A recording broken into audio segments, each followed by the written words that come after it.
You're listening to Revenge of the Drive-In, the podcast where we talk about two movies randomly selected from a list of over 1,700. Those two movies today are Friday the 13th Part 3 from 1982 and The Prowler from 1981. Two movies big on kills, light on plot. And I am Patrick, and I'm joined by... Jim. Hello everybody, and hello Patrick. Yes, of course. We've got two movies that are more or less the exact same thing today. We're not exploring the depths of human emotion or the meaning of life in any 42. significant way that I can tell. You know, maybe there's an argument to be made with... No, there's not.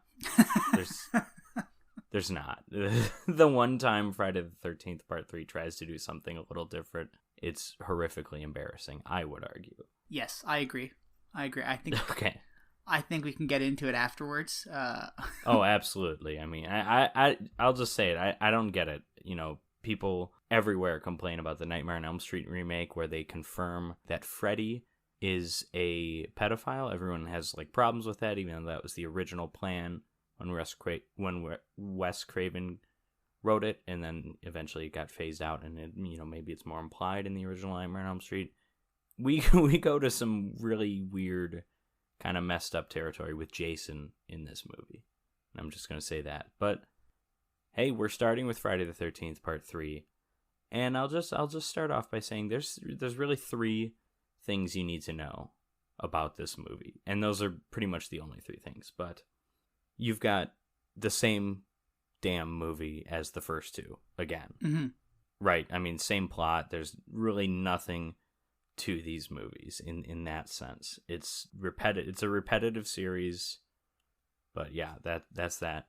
You also have, this is where the first movie where Jason gets his hockey mask, so we're in full icon mode with the Jason character. And the hockey mask was actually I think it was like a happy accident. I think somebody kind of had it just lying around set because like someone who worked on the set was like a big Detroit Red Wings fan or something. And then there's the last thing you need to know about this movie, and that's that it was shot in 3D.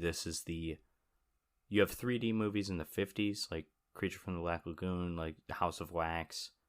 Then it goes away. Then it comes back in the 80s for a little revival. Jaws 3, Amityville 3D, Friday the 13th Part 3. Those are like the only ones I really know of. And then it went away again, and then is it still around? I guess I don't see movies in 3D. 3D? They're probably still out there. Yeah, it's still around. You know, like, I think you could have seen the newest Venom in 3D and IMAX. Maybe, I don't know. I don't know. I'm sure the next Avatar coming out in 2055 well, yeah, is but gonna yeah, have maybe we're already in an era of 3D decline, but it's coming back in 15 years when James Cameron releases Avatar 2.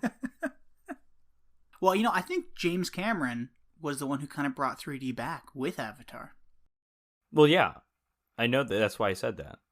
Oh, well, I mean, like, okay, yeah. Redacted. Yeah, so Friday the 13th Part 3, it's filmed in 3D, so it has like a little bit of a different look. It has like a different kind of, I don't know, film grain. It looks kind of like a movie from the 70s, like an Italian giallo movie. It kind of has that look. You mean shitty? It doesn't look cheap, but well, you know, I don't think it looks cheap or shitty. It just looks very different and gives the movie kind of an exploitation feel, which the first movie kind of achieved just through being very low budget. This, I think, more has like just the look of that, even though it's not really an exploitation movie. It's almost a rape revenge movie in a way, which we'll get into. Yeah. Speaking of this being the same movie, we start with a flashback to the ending of Part 2. We don't get Jason jumping through the window, or do we? I don't think we do. No. We just get like we just get the fight at Jason's shack, and then when Jason's on the ground, unconscious or whatever, he moves a little, which I believe is not something we saw in Friday the 13th Part 2. So after that, we've got Jason wandering around. He kills two people who live and work at like a convenience store.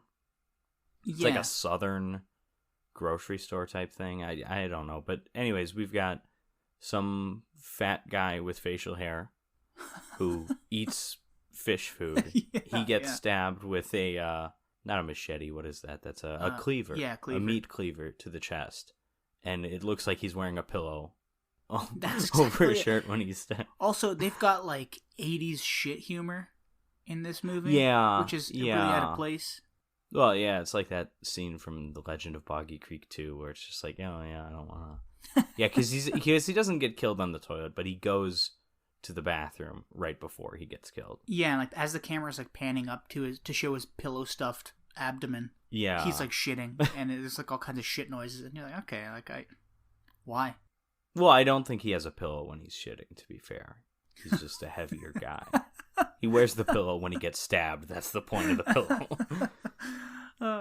Although then again, if you're trying to have a consistent look to this character, maybe he wears a pillow the entire thing, so therefore you're not thinking about it when he gets stabbed. But hell, I was thinking about it, so I'm going to say no. And then speaking of weird things, his wife is like that's got to be like a 25-year-old woman in like old age makeup, right? Well, what is that? That's what she looks like, yeah. And they've put like curlers in her hair to make her look old, I guess. Yeah. She dresses like my grandma. And she's, I'd be shocked if this woman is over 35. I might even be surprised if she's over 30. But she's the wife of this guy who's, in his 50s? Probably 40s at least. Easily. And then they have her dressing like she's his mother almost. She dresses like, and with the curlers, she dresses like an old lady. But I think they were just overcompensating to make up for the actress being 25 years younger. Yeah, it's almost like, she almost dresses like trailer trash. You know what I mean? Like, yeah, I think that's the idea, because this guy eats fish food. Yeah, and starts like taking. Well, their bathroom is essentially an outhouse. Yes, yeah, not even essentially. It pretty much is an outhouse. Oh, but I think it's part of the build. Like, it's not a separate building, which is why I say it's essentially. Oh yes, okay, yeah. But anyways, it doesn't matter. She gets a knitting needle through the back of her head so that it's coming out the mouth. It's kind of a weird, like, the scene dwells on it too long. The shot dwells on it too long, but I think that's just the 3D part, right? Yeah, I would like to see this movie in 3D. I have tried. I have a DVD that has both the 2D and the 3D version. So I tried that out, but even though I changed some settings on whatever video player I was playing it on my computer so that it would be in 3D, my janky ass computer couldn't support it. I mean, it's possibly just the DVD. There's just, I don't know. But anyways, this, I would love to just go to the theater and see this movie in 3D. Like, why not? Anyway, so then we meet our main characters. These characters are all going out for a little weekend getaway to Chris's family cabin. Chris is our main character, the final girl, played by, what the hell's her name? I can't remember. It's the girl from Sweet 16, which is a legitimately solid, underrated slasher movie. Oh, Dana Kimmel. That's it. And then, okay, so who are all the characters we have? They're all like set up with like one thing. We've got Debbie, her best friend, who's, well, I guess she's got two things to her character. She's horny a lot, and she's pregnant. Yeah. Which, one may be the result of the other, who knows, but that's going on with her character. She's got her boyfriend, Andy, who's also horny a lot, and he does handstands. Yeah, because that's the cool thing to do in the early 80s. Well, I wonder when that's coming back later, guys. Another thing that people complain about with like the Nightmare on Elm Street movies is like in some of those weaker sequels, it's like they're setting a character up with like one personality trait, and then that's involved in their death later on. Like, hey, we do it with Andy here at least. I would say that's done with like every character here, because then you get those two stoners, who that's. Well, I don't know if it's really done with. Well, no, they're not like killed because they're stoned though. But yeah, anyways, let's talk about the stoners. Let's talk about Jerry Garcia and his 35-year-old girlfriend. This is a weird group. These people, again, these guys are like college-age kids, right? Because Andy mentions Shelly's his roommate, so I assume they're college students. And then we've got these like people that look like they're well into their 30s in Chuck and Chili. Like, what is going on? Plus, yeah, Chuck dresses like a hippie. Yeah. It's just weird. I genuinely thought it was either Cheech or Chong originally. Yeah, and I was I think that's what they're going for some reason. I don't know why. Yeah, and I don't know which one's which. I'm familiar with Cheech and Chong. I've never seen any of their movies. I don't know, One of them looks like this, I think. Yeah. Yeah, so then we've also got Shelley. Shelley is the prankster. Mm-hmm. But it's a variation on the prankster. He's the sad, miserable prankster because his life sucks and he hates himself. And that's kind of interesting. It's done better in Friday the 13th, the final chapter. I guess he's not really a prankster, but Crispin Glover in that movie is just this like pathetic loser that you kind of feel for. What do you mean just in that movie?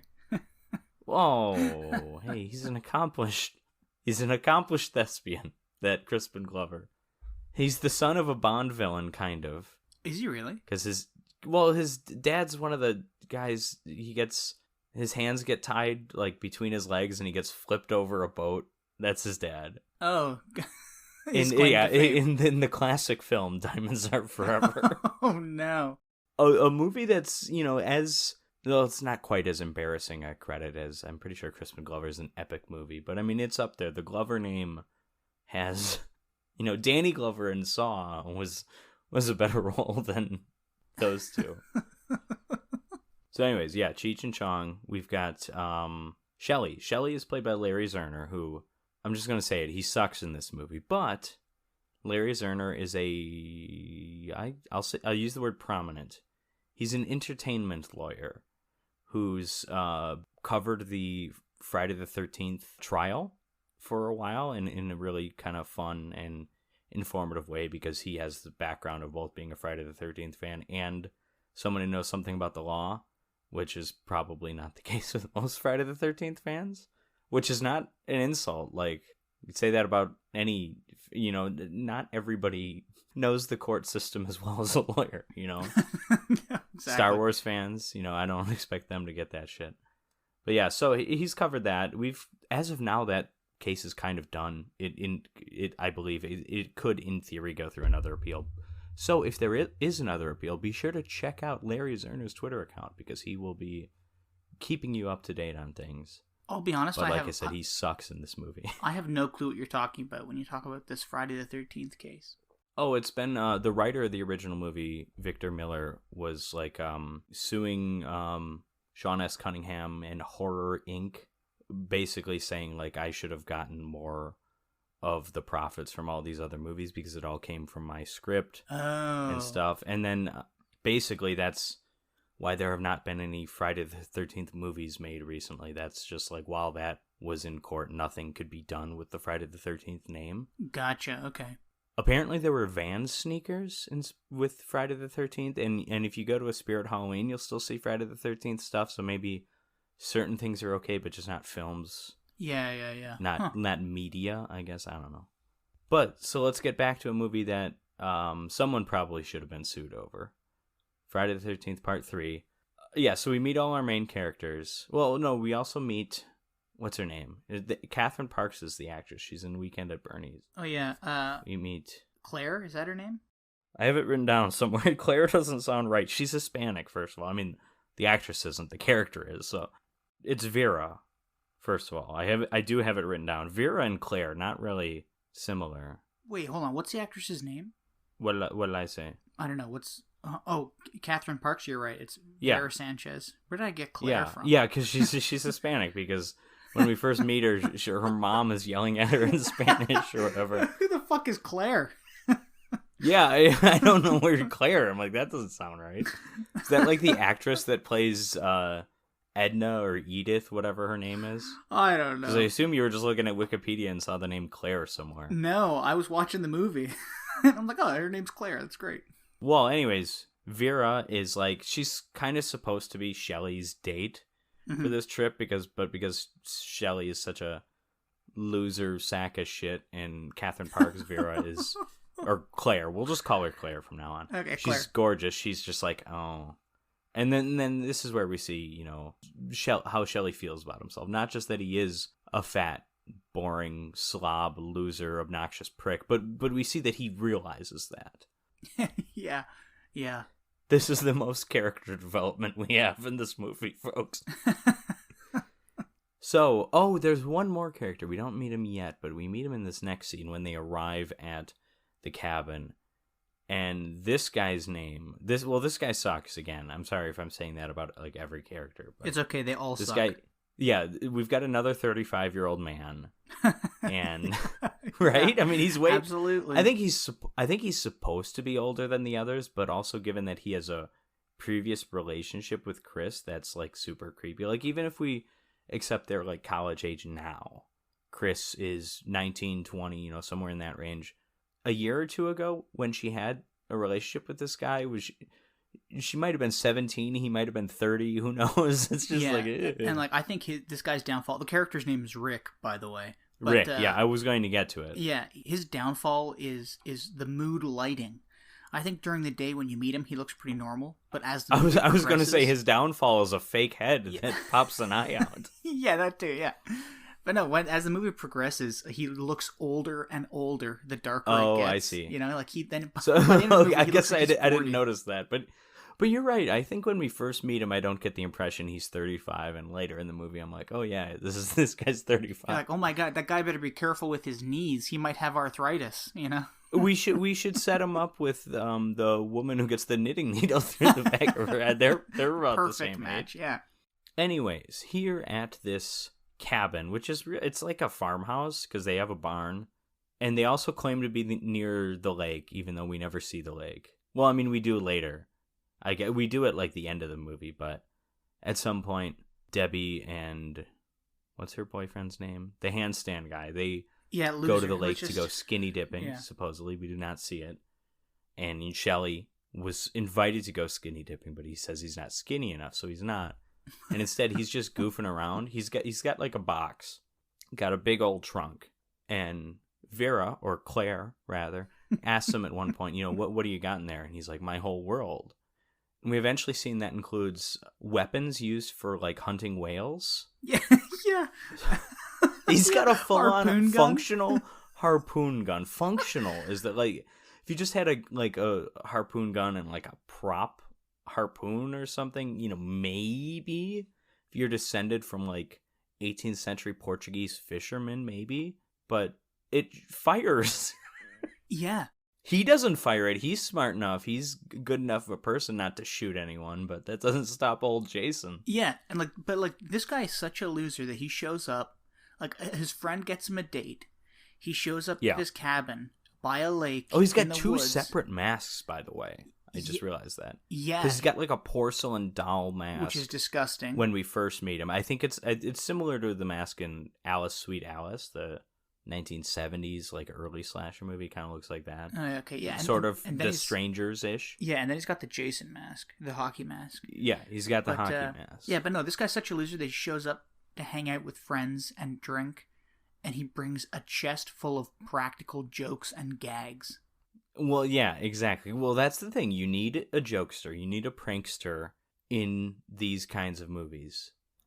It makes more sense for that guy to just be a camp counselor than for him to bring like a gag box with him. But whatever, we're doing it. Yeah, well... He also juggles, by the way. He does, yeah, extremely well. But I believe that was Larry Zerner, actually, who knew how to juggle, and he just taught the guy that plays Andy just for a scene. Because at a certain point, it's like, yeah, let's just throw shit at the camera. So let's juggle. Why not? There's no reason. There's a yo-yo later on, too. Oh, yeah, that's right. Yeah. Yeah, cool 3D yo-yo. Yeah, well, that's the thing. The yo-yo is like one of the most classic 3D type things. Because it's like in the House of Wax, there's like an intermission scene from the 50s. This isn't a yo-yo, but it's like one of those, it's paddleball, right? Oh, yeah, okay. That thing where you kind of... Yeah. And it's like an intermission scene, and there's this guy just like talking who's like, he's sort of like one of those, it's like Victorian England, he's like one of those guys that has like the traveling shows, and he just has a paddleball, and then he just turns towards the camera and starts talking to the audience. It's so stupid. I love it. But so yeah, it's like, so if yo-yo an update on that, I guess. Although yo-yos aren't really going to work horizontally, which is why they cleverly set it up where he's from above and the yo-yo's coming down. You're right, it was very clever. Can work horizontally. Yes, exactly. Some skilled filmmaking from director Steve Miner, who also directed Part 2, which, though it had its moments of goofiness, with like, we talked ad nauseum about the wheelchair death scene. Yeah. For the most part, that was a straightforward, serious horror thriller. It was one that was not afraid to have fun. But this is this movie's just goofy. Yeah, and like it's quite the change from part 2. Yeah, even all the part characters. 2 and part 1 line up very well tonally, and this one not really. Yeah, and I mean even all the side characters, or even all the people who get killed in part 2, at least have some sort of a character to them. Yeah, we've got the pervert. We've got the naked woman, which that's not really a personality, but whatever. Yeah, well, but I mean, like, even, like, besides that stuff, like they have the thing that they're known for, but they're also characters. Like, if that makes sense. These people are literally just caricatures of like, characters that you would find in a horror movie in part 3. Yeah. You know? Yeah, like I said, I mean, there's Andy, nothing all under he the does surface. is do handstands. Yeah. All he does, he's like Lanky Kong in DK64. He just walks around on his hands. Yes, yeah. Anyways, we forgot another character. We've got the updated version of Crazy Ralph. Oh, yeah. Crazy Ralph, the guy that warns everybody in the first 2 movies about going towards Crystal Lake, and he's like, you're doomed, that guy. That character, versions of that character appear in so many horror movies. We killed off Crazy Ralph in part 2, so it's like, oh shit, what do we do? Let's have this new guy who's a hobo. Yeah. He should be played by George Buckflower. He's not. You're right. No one played the hobo like George Buckflower in the Back to the Future movies. Every hobo role ever is him. And this guy is like they couldn't afford Buckflower. This guy's like a knockoff. Yeah, and he's yeah. And when they meet him, right, he's essentially warning them not to go to the lake, but he's also holding an eye. Right, he's holding an eyeball, which does not look like an eyeball to me. I mean, I sort of... It looks like a goat's eyeball. He's supposed to have, like, parts of the membrane and stuff. But, again, it's so he gets to hold it towards the camera. Like, ooh, spooky. Yeah. In case you can't get from my tone of voice, I'm not the biggest fan of this movie. Ooh, spooky. Anyways, so Shelley pretends to, he doesn't pretend to kill himself. He does a prank where he ends up with a knife in his head, and everyone is, like, scared, but then Andy realizes it's a prank, so he does that kind of shit. That's Shelley. Yeah, real shit guy. Right. Well, I think there's a case to be made that he is likable, at least at first. Like, likable in, like, oh yeah, I kind of feel bad for this guy. Like, but then at one point he's talking to Vera or Claire, and he's like, hey, maybe we should. And then she's like, no. She's very polite about it, but she's like, no, it's not gonna happen. Hey, but we can, like, still be friends. I'm just gonna take a walk. I'll talk to you. And as she's walking away, he says bitch, like, under his breath, and I'm like, you know what? I kind of liked you before that, but then it's just like, no, he's like the classic incel all of a sudden. You thought he was just like a goofy, kind of sad character, but then no, he's a jackass. He thinks he's entitled to other women's bodies. Yeah. I'll be honest. I felt the same way about him at that scene. I was like, oh yeah, and let's what's Andy doing? They're setting him. They're trying to set him up with the hottest woman in the cast. No, it's not going to happen. Of course not. Set him up with Edna. Well, I guess they can't because she's dead. But whatever. That's okay. Set them up. Well, and she's already been shipped with Rick, which leaves Chris open.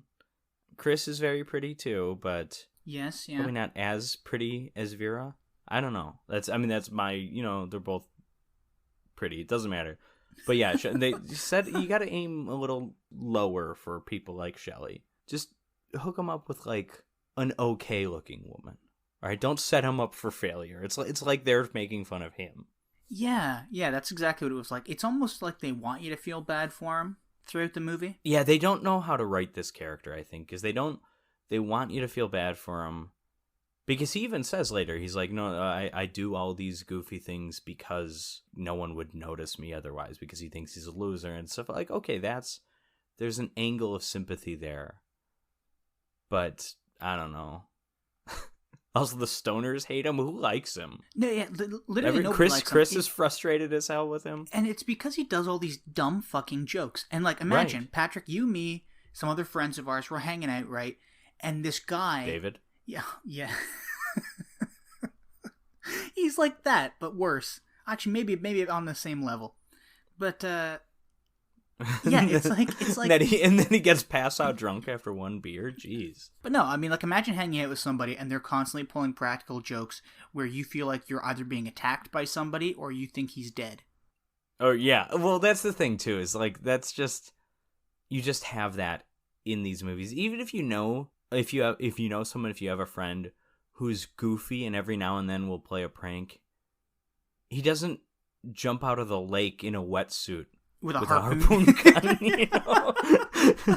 Like there's a line drawn somewhere where it's just like some things it's just like no there's a certain point where that character doesn't become relatable and you're just making him a movie character, and that's fine. Mm-hmm. Like what does Ted do in part 2? He has a couple characters' cars towed, but he takes it to the location where they were trying to go to. Like that's something maybe you could like a person would do. Mm-hmm. Maybe it's kind of funny. It's not really a dick move. I mean, it's kind of a dick move because you have them freaking out, but you're still taking it to where they should be taking it, which was like 30 seconds away. Yeah, so I don't know. So it's the harpoon gun. I can't stop harping on the harpoon gun. Joke of the day. No. No, the joke of the day is jumping out of the lake with the harpoon gun. Oh my god. Yeah, so we gotta get. I mean, we're not really talking much about the plot, but there isn't really much exactly about. There's nothing in the plot. This is one of those movies, and so here's how people die, because that's all we're missing pretty much.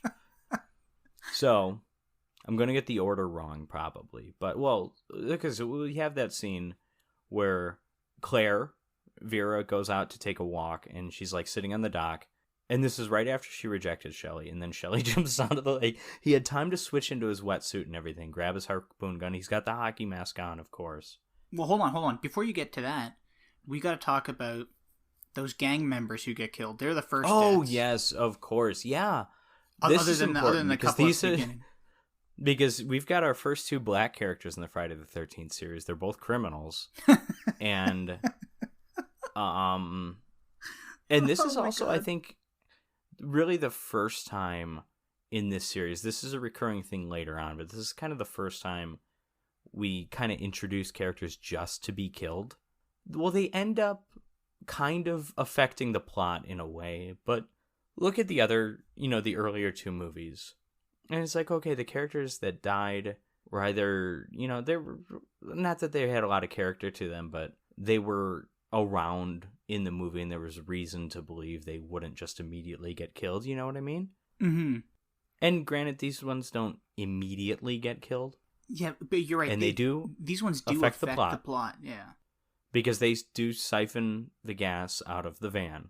Which also ultimately doesn't make a difference, but we can get to that. Well, yes. Well, yeah, because it's a fake out. Yeah. Because when Chris is getting away at the end, she's like, "Oh no, I'm out of gas," but she switches to reserve. Yeah, to gas, a reserve tank. What is? It's like they're what, flying a fucking airplane over Europe. I don't know. Yeah, like a spaceship. Was that a thing in like 70s, 80s vans? I don't think so, man. I don't know. It's odd at any rate, and that's ultimately she is able to get this car started, but at that point she can't move it because she's stuck in a part of the bridge which was set up earlier. Mm-hmm. Wasn't set up so much as I guess it's foreshadowed, because when she's driving towards their cabin, you notice that the bridge, one of the logs or whatever on this whole bridge, kind of is a little janky. Mm-hmm. So yeah, so the scene at the convenience store. This is not the same southern convenience store where Edna and her husband ate and shat and got killed in. This is a different, like, normal-looking convenience store. Mm-hmm. Shelley and Vera go there because Vera wants to just get the hell away. She's like, I gotta take a drive or something, because it's after Shelley pretends to be dead. And so it's weird because she's like, oh, God, get me away from this prick. And she leaves, but then he, like, runs to her like, hey, can I go with you? And she lets him go. I thought she was trying to avoid him. I know, yeah. So they're at the convenience store. They come across these motorcycle gang of, like I said, it's 3 people. It's 2 black characters and one white guy. Shelley accidentally hits their motorcycles when they're leaving, and then they get mad and punch through the glass because 3D. Yeah. And then he 3D. runs over the motorcycles again intentionally as they're getting away. And he's like, wow, yeah. And then this is where you kind of see a bit of the friendship with Shelley and Vera, because like Vera's like excited for him. And she's like, wow, yeah, you did it. And then you kind of understand how Shelley misinterprets that as romantic interest later on because he's a fucking loser incel. So yeah, the biker dudes show back up. They siphon the gas out of the van. They're going to siphon the gas out of the van to then burn down a barn that's full of hay. Were they going to burn it down? Yeah, because they're going to pour it. They're going to pour it in the barn. And I thought, these guys aren't the brightest bad guys. You got a barn full of hay. Well, speaking of not the brightest, they're trying to be sneaky as they siphon the gas, right? But then the one woman in the gang goes up there and is just like swinging from a rope and making a lot of noise. She's going like, woohoo! And it's like, what is this? Are you trying to be sneaky, or you're just trying to have fun? Well, I really liked that shot because she's like walking through the barn, being an idiot, just like thumping things around. She's dressed like Prince. Yes, exactly like Prince. That's exactly what I thought. She looks a little like Prince as well. Anyways, she's swinging from this rope, from like this pulley, this hay pulley, and the white dude in the gang is like talking to her. Then he looks down and looks back up, and she's gone. He's siphoning gas with a lit cigarette, it should be pointed out. That's kind of fun to me. That guy just doesn't give a fuck. It's great. Yeah. But no, that's a great scene where she's swinging on the rope and talking to the other gang member, and then the gang member looks back up, and she's gone, and the rope is just swinging. Oh, yeah, because she gets killed. We see later she's hanging from... She's stabbed with a pitchfork to the point where she's like... stuck in like a rafter, which is neat. That's a neat reveal. And then the white guy gets stabbed with a pitchfork in a shot that takes way too long again for like the 3D effect, I'm sure. And then the other guy, the big scary guy, I mean, he's not scary, he's the big tough guy, he's the one who punches through the glass. He finds the bodies, and then he and Jason fight, and he gets knocked out. You would by all accounts think he's dead here, but he does show up later. So back to present time, when Shelley pops out of the lake with a wetsuit, a hockey mask, and a harpoon gun. He scares Vera, and then they have a little discussion. Vera's like, I like you, but just don't do this stupid shit. You're obnoxious. That's exactly... It's funny because that's almost exactly what she says. Yeah. I mean, I've seen this movie many times. I could probably recite every word in that scene verbatim, but I don't want to because I'm ashamed of knowing that. So then Shelley goes into the barn, and we don't see what happens to Shelley, but Jason emerges from the barn with the hockey mask and the harpoon gun. Yes, yeah. Vera at this point is in the lake because she realizes she dropped Shelley's wallet, so she was going to get it out. I don't think it's recommended that you wear your wallet inside a wetsuit. I don't think there's a lot of space for that. No, she had it in her back pocket because he threw it towards her at the convenience store. That's when the gang attacked them. That's right. You're right. Yeah, okay. Yeah, but she dropped it. She pulled it out and was drops it. Looking at a picture, I think, of Shelley and like his mom. And she's like, oh, like, this is cute. Then, oops, dropped it in the lake. I better go get it. Yeah, okay. You're right. So then a man wearing different clothes, although, he has the hockey mask and the harpoon gun, and he's like a solid foot and a half taller than Shelley. She's like, hey, Shelley, what the hell are you doing? Like, stop doing that. And then Jason shoots her with the harpoon through the eye, which is awesome. I've been negative on this movie so far. This might be my favorite part. It's great. I'd imagine it's a fun 3D gag. It's satisfying when we cut back to Vera and the makeup appliance with the harpoon through the eye. It looks awesome. Great. It looks great. And then I like how after Jason does it, he just like awkwardly, like slowly, casually just walks away. I love that the camera lingers on him. He's just like, yeah, whatever. Jason then decides to wreck shit in the house. So we've got, the power goes out. Yeah. But this is, okay. So Andy and Debbie have sex in a hammock. Debbie takes a shower. Andy, like a dick, walks around on his hands to go get beers. Dude, I'd be so upset And if then- that guy was hanging out with me when I'm supposed to be like relaxing in a cabin and some fucking loser is walking around on his hands because he thinks it's awesome. God. Right, yeah. Well, it doesn't matter because he gets split in half here. I mean, that's the obviously what we're going for. I've never the reveal of his body later is awesome. Oh, it's great, yeah. But I never got from the way this is shot, I never got a split in half vibe, because you kind of see him fall to the ground and like in one piece. I feel like you see his leg. Yeah, but you I do. mean, listen, it would have been a tough effect to do. We see later in this film we don't exactly have the best effect people working on this. Going back to the head with the eyeball. But, you know, I don't know. It's a fun, like, because Jason just takes the cleaver and brings it down, and then Andy falls. Later on, we see Andy's body stuffed up in the rafters, which is awesome, which is a matte painting, I believe. It's great. Oh, is it It's really? awesome. I think so, yeah. Wow. If it is, that's extremely impressive. I would not have guessed. I would have thought that they'd actually put like a dummy up there with, like, because that was impressive if it really is. Yeah, I believe it's a matte painting. It is impressive. Even if it's a dummy, it's a good dummy. Yeah. But I'm pretty sure it's a matte painting. So, and we see that when Debbie is back in the hammock and she looks up because she notices blood is dripping down. And then as she looks up, she gets the machete kind of stuffed through below her neck. It's A la Kevin the Bacon. Kevin Bacon Yeah. death, but Yeah. but not as good. Yes. Although there's some almost like tearing with the machete, which is kind of interesting, and I'm sure it's because it's a rubber torso, but it's kind of a neat effect. It's not as good as the Kevin Bacon one.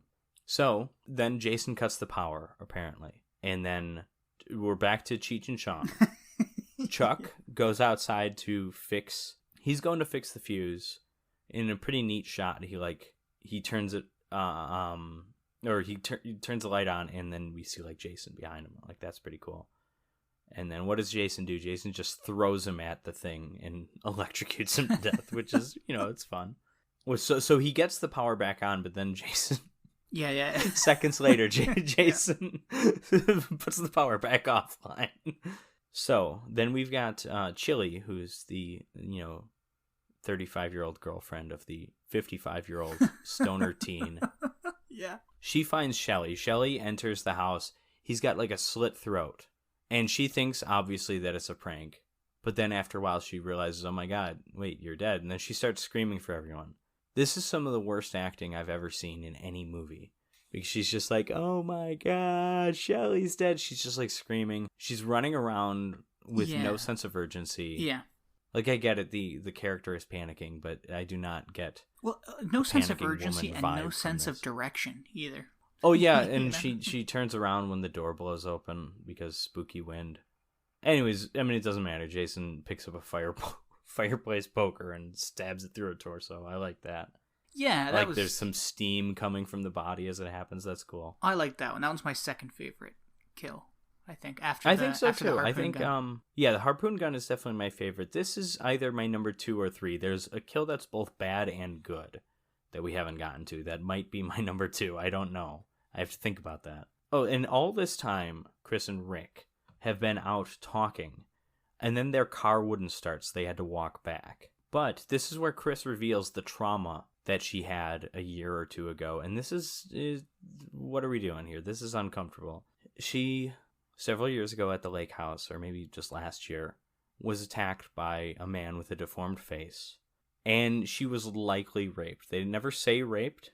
It's implied. If I'm not mistaken, Dana Kimmel was like, no, I'm not doing this speech if we say the word rape or anything like that. So I think I think they intended to make it much more straightforward. It's still pretty straightforward, I think. And then obviously, we haven't gotten a true reveal of Jason's face yet in this movie, but obviously we know this is Jason in the flashback. Mm-hmm. And then later on, even after she's been fighting this big, scary man for a while, she's surprised that it's him when she sees his face, which I always thought that was stupid. I know. Like, wouldn't you have almost assumed that this guy who's killed all your friends and is attacking you was probably the guy that raped you a year ago when it was some brute of a man? 6'8" freak running around the woods killing people? You're not going to put 2 and 2 together? Yeah, I always thought that was very, very stupid. But anyways, Chris and Rick return to the cabin, they find that like the water's running in the shower, and then there's like bloody clothes in there. And then Rick goes outside to investigate something, and then he gets grabbed by Jason. Yeah. And Jason's holding his mouth so he can't scream out. Chris is like, "Hey Rick, where are you?" And then after Chris goes back inside, Jason lifts him up by the head, crushes it, and we get the worst fake head in the world. It's like effects wise, this is awful. Yeah. And then the left eyeball pops out and pops towards the screen, obviously because 3D. Yeah. Except watching that, you just know, like, even if I think you can see some kind of string or line, but like just the way the eye moves, You know what it looked I never got like? the impression it was just like popping out. It looks like it's just sliding out on something and then would just like slide back. It looked like they had like a pole or like a steel wire or something and just pushed it towards the camera. It looks like one of those things like when a bingo ball is selected and just like slides down the little metal thing. That's what it kind of looks like. It just like has that range of motion. I never got the impression that the eye was truly popping out.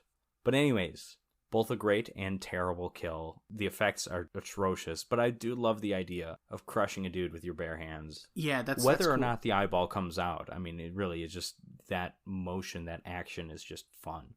So then, yeah, the first dead body Chris finds is she doesn't really find a dead body so much as Rick gets thrown through the window.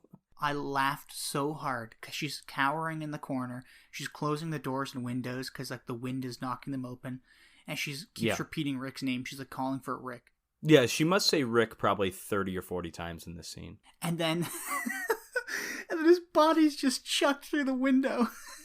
Lands in front of her. I laughed so hard. That might be one of my other favorite scenes in this movie.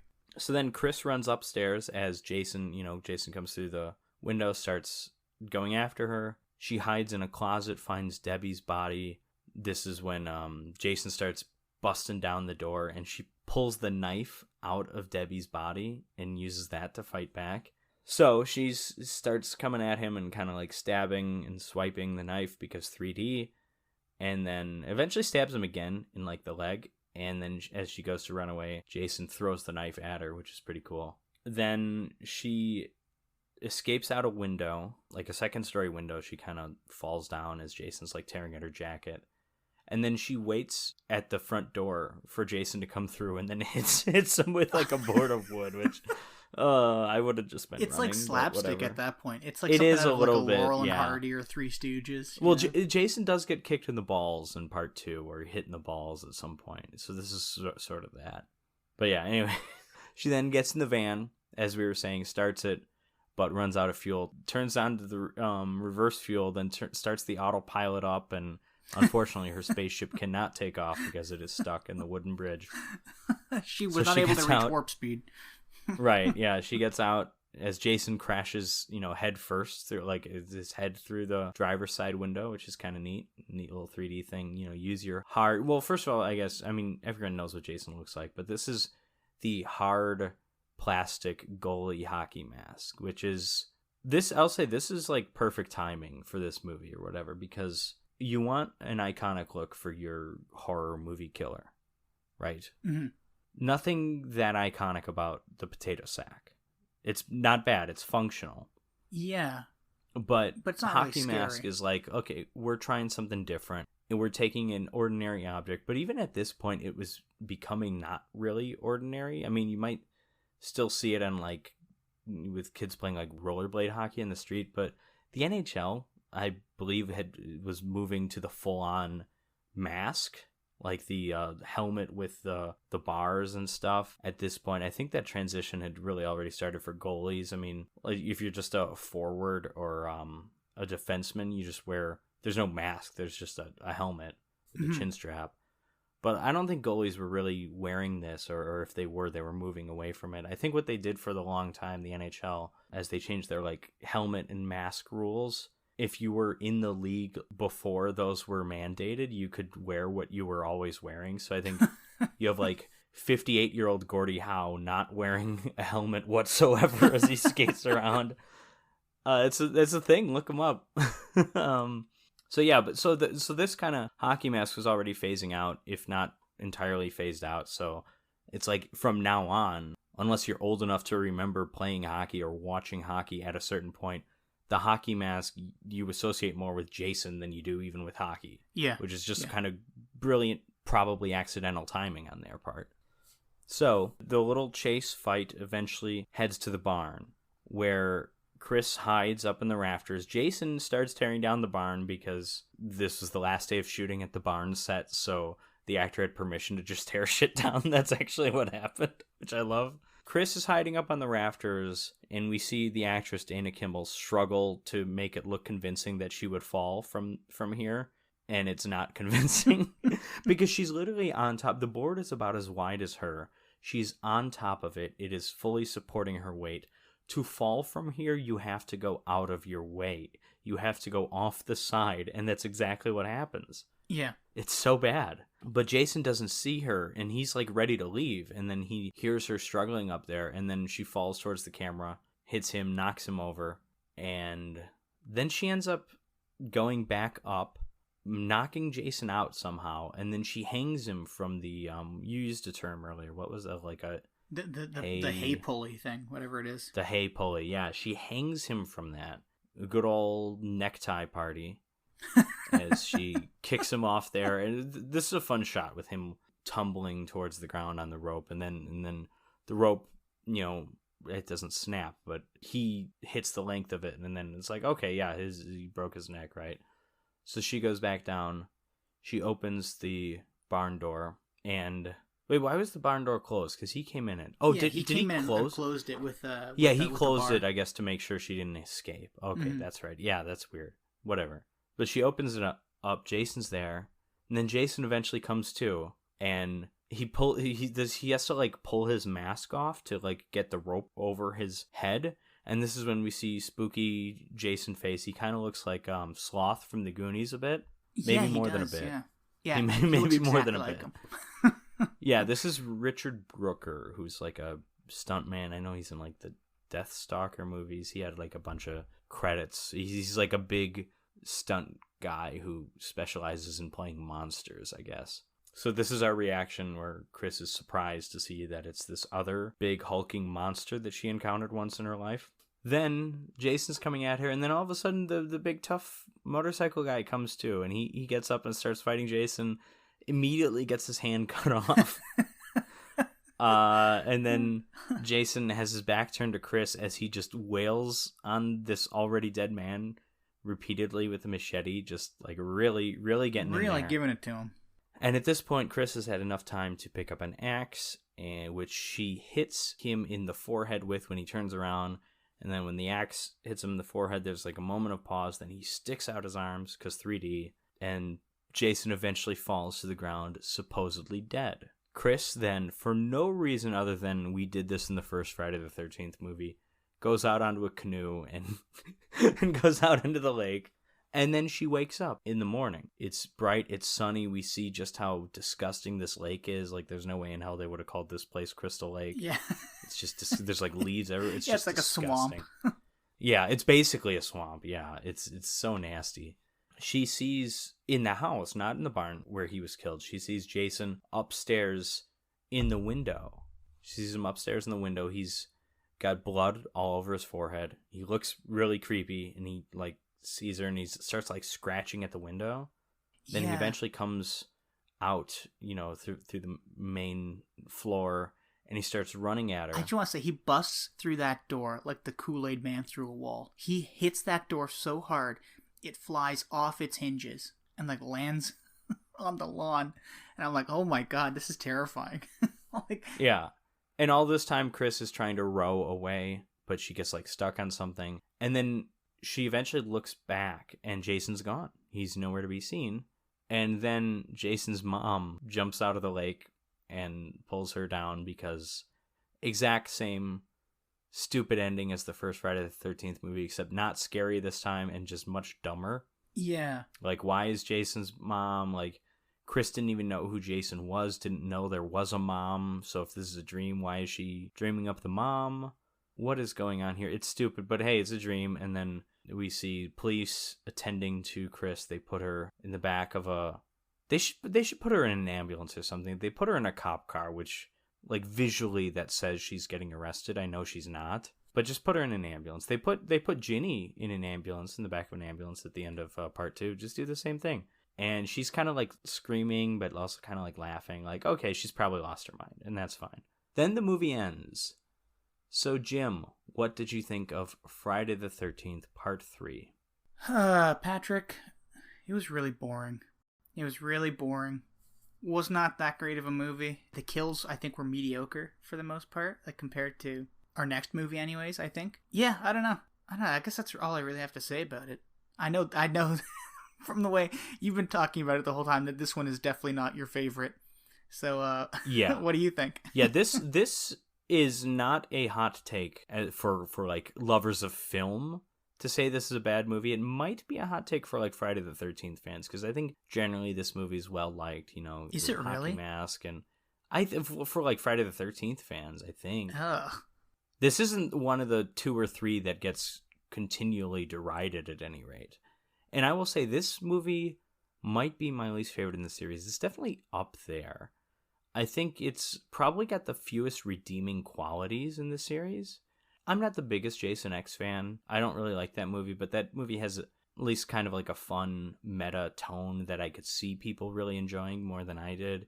And if nothing else, it's got some of the coolest kills in the movie, like the liquid nitrogen thing, and an updated version of the sleeping bag kill.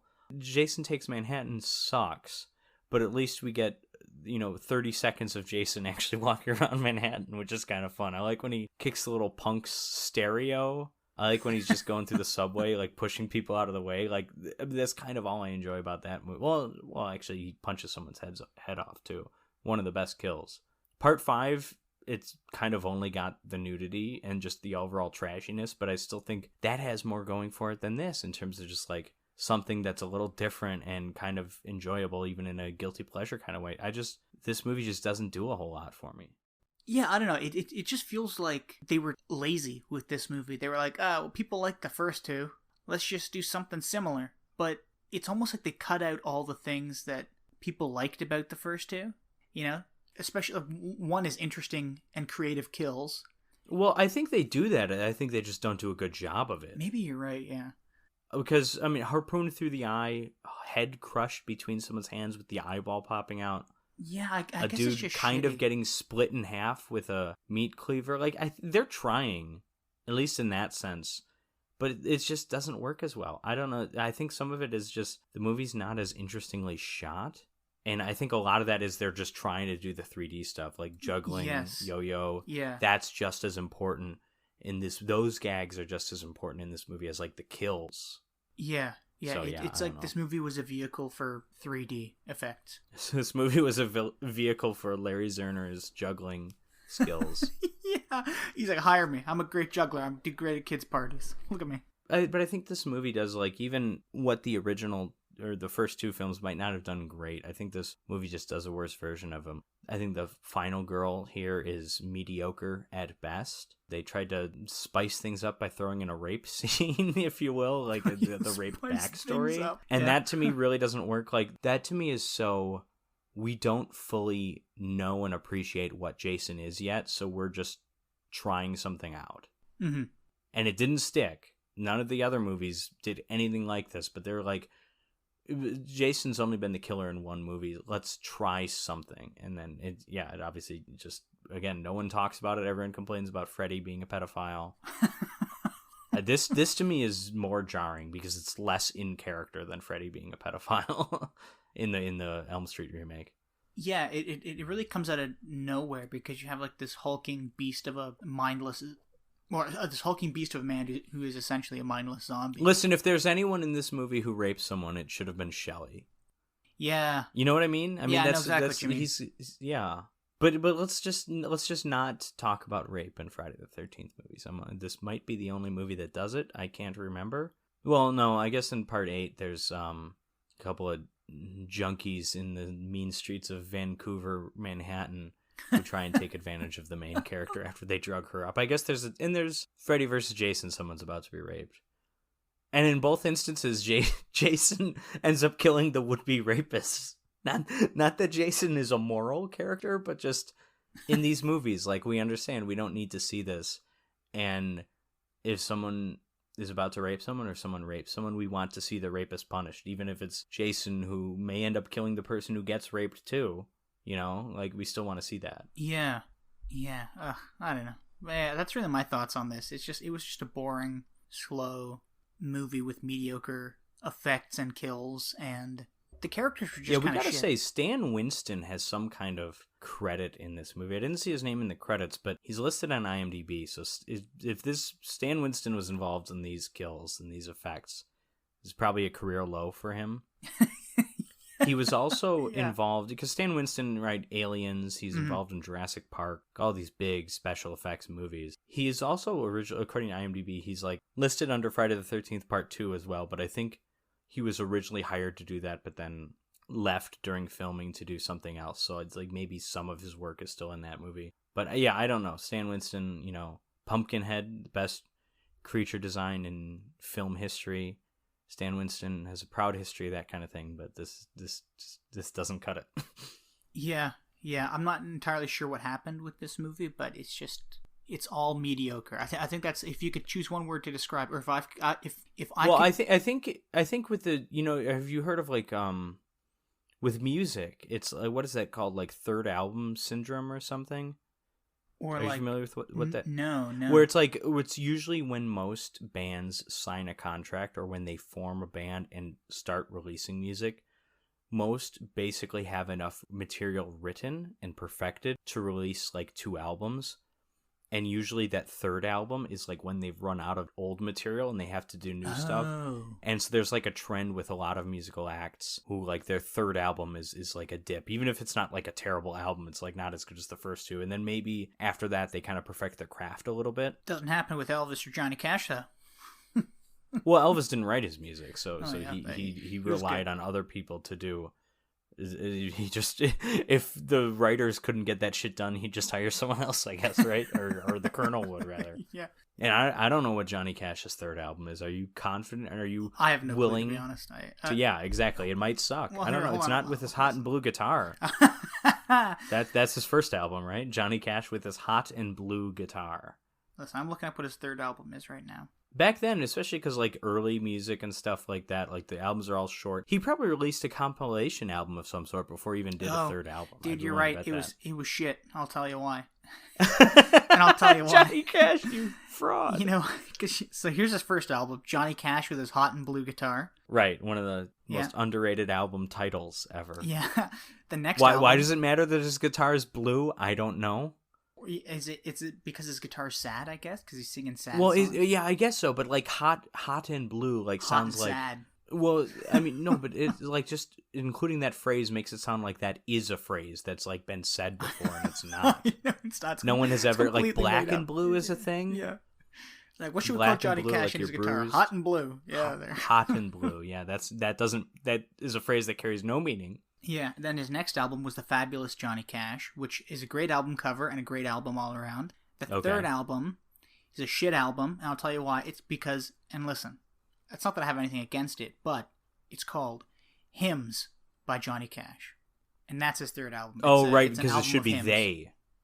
Oh, I thought you were complaining that they threw an S on. No, I know what you meant, but yeah, you're not a fan of his gospel music so much. That's joke of the day right there. No, you know, he's got... You can't say that more than once an episode. Yeah, well, but the jokes get better. The jokes get better. That was a good one. No, his... I like a lot of his gospel stuff, but his hymns... Were you there when they crucified our Lord? You ever notice the Johnny Cash impression is basically the same as a John Wayne impression, just with singing? Anyways, you want to talk prowling? Yeah, I'd love to prowl. I mean, yeah, I'd love to talk about prowling, or the Prowler. We're talking about also in our, just a quick plug. Well, first of all, I guess I forgot to mention, we are brought to you by the Grandma Sophia's Podcast Network. Sorry, Grandma Sophia. I forgot to mention that. So check out the Grandma Sophia's Cookies blog for all things music and entertainment. But I was going to say, like, on our Patreon, we've done commentary tracks, movie commentary tracks. So far, you and I have recorded 3, but we'll probably have more than 3 out by the time that this episode comes out. So patreon.com/Revenge of the Drive-In. But I did make a note that our first 2 commentary tracks, coincidentally, were movies that had roller coasters made about them. We did Saw, which has Saw the Ride at Thorpe Park. We had The Mummy, which there's the Revenge of the Mummy roller coasters at like all the Universal parks. This next one, The Prowler, doesn't have a roller coaster, but there is a noteworthy roller coaster named The Prowler, or Prowler maybe, at Worlds of Fun in Kansas City, Missouri. So Wow. yeah, exactly. Okay, yeah, so let's get to The Prowler, which in my opinion is a better Friday the 13th Part 3 than Friday the 13th Part 3. It's almost a better Friday the 13th Part 2 because it has the same exact climax as that movie. It does. Yeah. Right down to the rat. Yeah. It's like the movie does, came out yeah. the same year as Friday the 13th Part 2. I'm not saying either one ripped off the other. I don't know which was released first, which was shot first. But it is remarkable how many similarities they have, because you have the actress here who kind of has like an Amy Steele look about her. Yeah, she does, yeah. In that she's like pretty, kind of bland and blonde, basically. Those are like the... Freckles. She's got the final girl look a little Got bit. some But freckles. she has a pitchfork at one point, which that's what Amy Steele has when Jason jumps through the window at the end. And she hides under a bed, and there's a rat that goes by her. Like, this is just really weird. She does not pee herself, though. I'll take it. I don't want the pee. Wait, wasn't it Part 2 when he was on the chair? How did Yes. Yeah, I like that. It's great. Well, some more things that The Prowler from 1981 and the Friday the 13th movies have in common. This one, The Prowler, was directed by Joseph Zito. I assume I'm pronouncing Who directed that the correctly. next Friday the 13th movie. Yeah. A much better film than Part 3. Yeah, and he also directed Invasion USA. I was going to say Invasion USA, I believe, the Chuck Norris movie. Yeah, and then we've also got Tom Savini on the effects, obviously, who did Friday the 13th, the final chapter, as well as the first Friday the 13th movie. Yep. You were badly missing those Savini effects in Friday the 13th Part 3. It's just, absolutely, because everything in this movie looks really good. And he also apparently did the effects for a movie called Red Scorpion. I've never seen it, never heard of it, but that's also another Joseph Zito movie. So they've worked together I've more never than heard once. of that one. I like the opening of this movie. Me, I'm a big history buff. We get some newsreel footage of the Queen Mary returning to port, I guess, or returning to New York. Yeah, it's the ship Tobias buys in Arrested Development to have a nightclub. Yeah. And Wait, no, he does it. He buys the nightclub called the Queen Mary. They also and it's a gay have a bar. party on the ship named the Queen Mary. Those are different things. Excuse me. Yeah.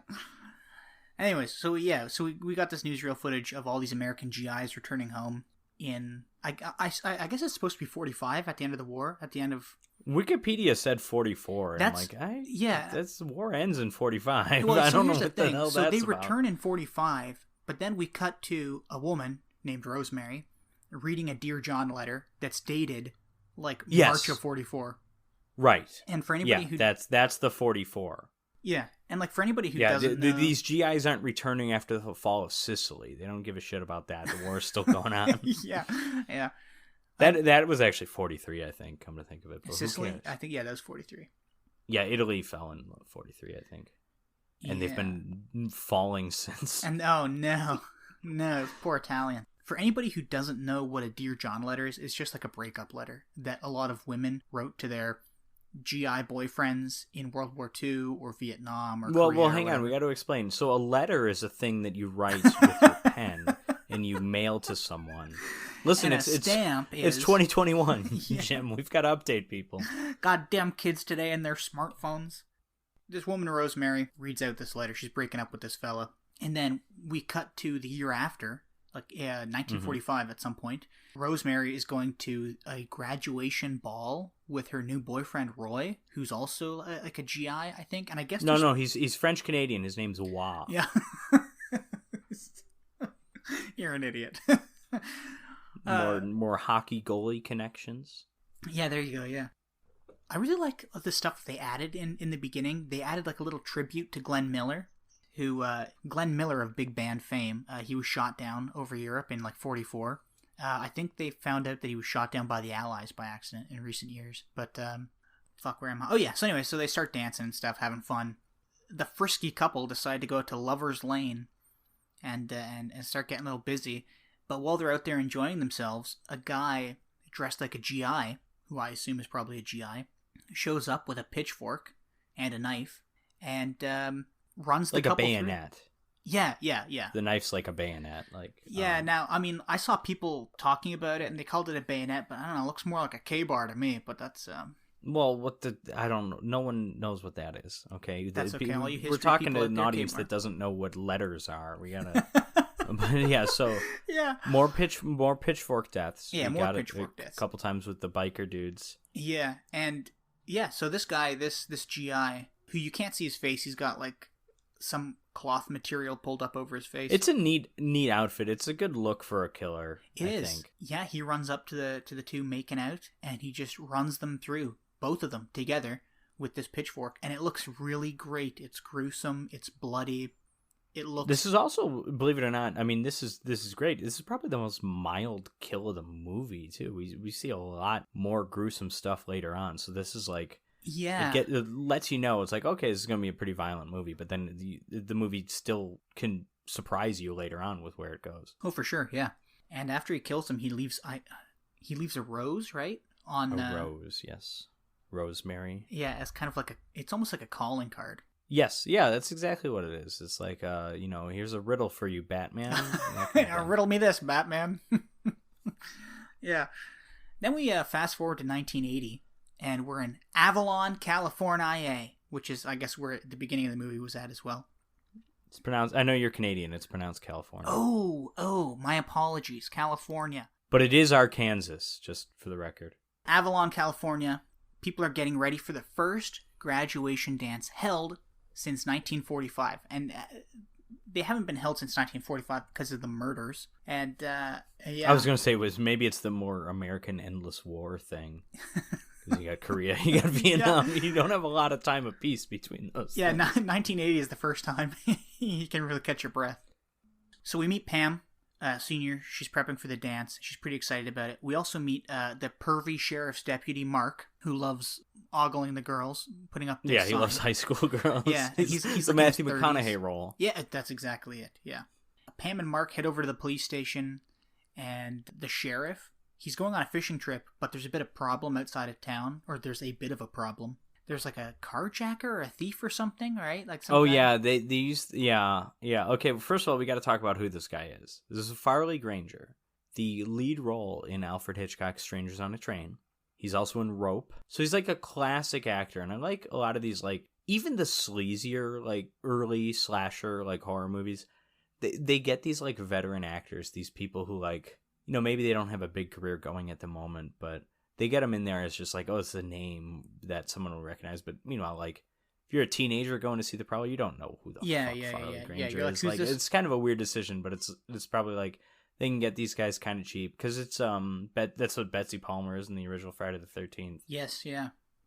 I kind of like that like these actors who like were serious. They're in some classy ass movies, and then it's just like, yeah, I'm going to appear in this movie where a naked woman gets stabbed with a pitchfork in the shower. It's like, it's a shower scene. It's a Hitchcock homage. There you go. Yeah, I mean, I'm sure he was telling himself that when he was like, how much am I getting paid for this again? Well, I know, spoilers, he's the killer, but that can't be him in the costume. I mean, that's someone else. Yeah, that's it's definitely not him. There's no way in hell they're getting a 75-year-old man to do all that stuff. Not that it's that physically demanding. It's just like, because it's not Betsy Palmer in the first Friday the 13th movie. She shows up for her monologue. She does, she's got 5 to 10 minutes of screen time there. It's the same thing here. Yeah. Like you just get someone else. You get someone cheap to do all the killing stuff.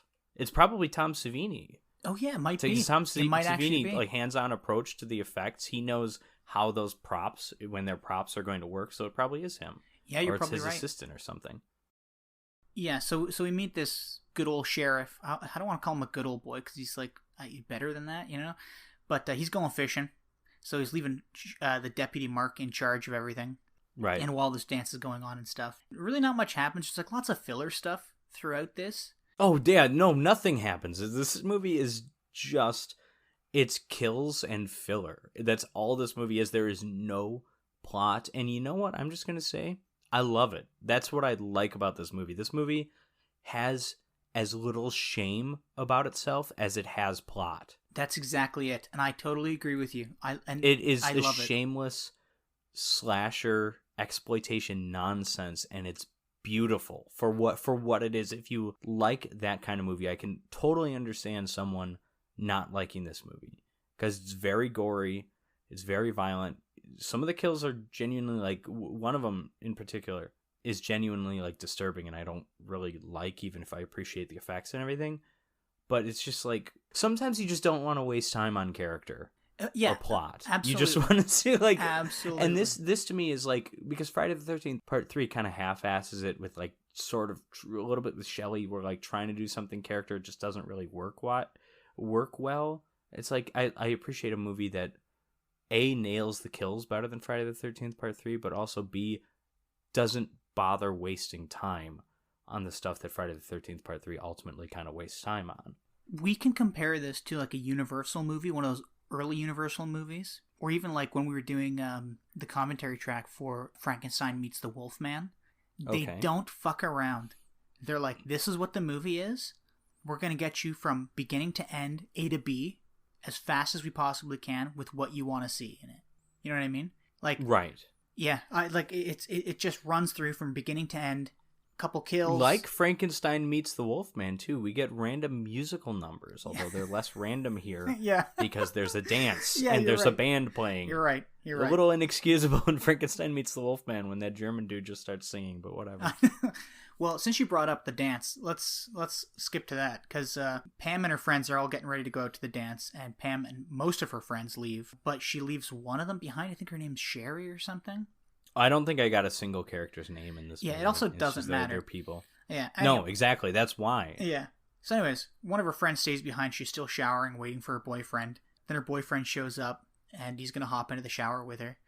So he heads into the other room, starts taking his clothes off. But the Prowler is there, and he stabs him right through the top of his head. And he just kind of shows up. There's no setup.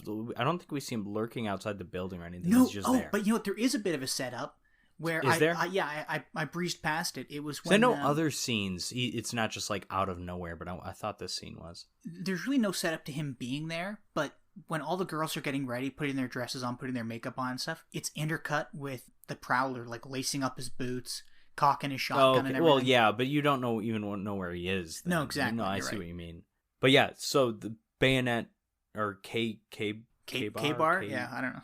K-bar through the top of the head, down through like the bottom of the chin. Yeah, it looks fucking great. Brutal. And he's shaking. There's blood everywhere. His eyes roll back, and it's all just whites of his eyes. His eyes rolling back is so creepy. I love that. It's so well done. Fantastic. And then I even like when he pulls the knife out, and he takes like a handkerchief or something, and just like wipes all this blood off. I don't know. Right. Like there's something so good about it.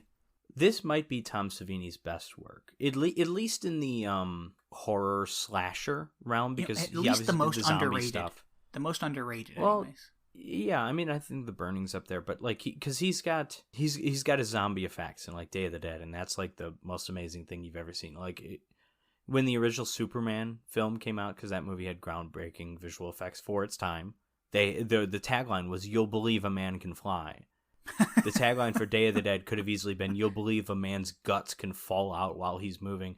And the tagline for this should be "You'll believe a woman can get picked up with a pitchfork while naked in the shower with blood everywhere." Because that's like... Everything's so convincingly done. It looks and it's fantastic. It's so brutal. So as you just pointed out, the Prowler immediately walks into the bathroom, throws open the shower door, and just stabs this girl in the gut with the pitchfork and lifts her off the ground. Lifts her up.